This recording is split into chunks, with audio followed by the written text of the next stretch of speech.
In today's video, I'm going to teach you how to connect Microsoft Copilot with your Android phone.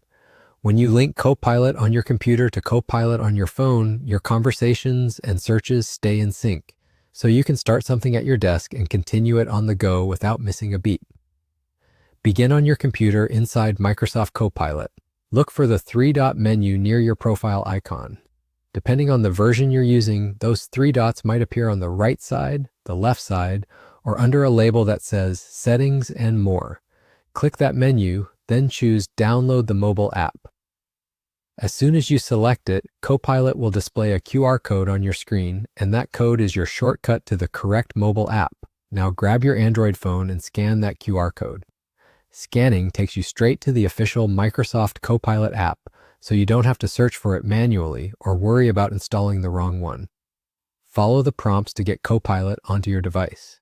If the code doesn't scan right away, make sure your camera is in focus, the entire code fits on the screen, and your display brightness is adequate. Then try again. Once Copilot is installed on your phone, open the app. Sign in using the exact same account you use on your computer's Copilot. This part is crucial. Using the same credentials is what links your devices and keeps your history unified. If you're not sure which account you used on your computer, quickly check there first so you can match it here.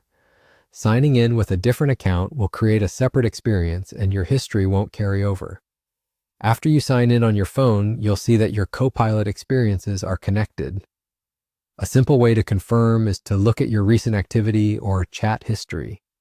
The searches or conversations you did on your computer should now appear on your phone as well, letting you pick up right where you left off and stay productive across devices. If you don't immediately see your history, give it a moment to sync, make sure you have a solid internet connection, and confirm you're signed into the same profile on both devices. Switching between personal and work profiles can cause confusion, so double-check you're using the intended one. You can also refresh the app by closing and reopening it if needed. And that's all it takes to connect Microsoft Copilot with your Android phone. You now have Copilot ready wherever you are, with your content and context staying consistent across devices. If you found this tutorial helpful, hit the like button, subscribe to the channel, and tap the bell icon so you never miss new uploads. Thanks for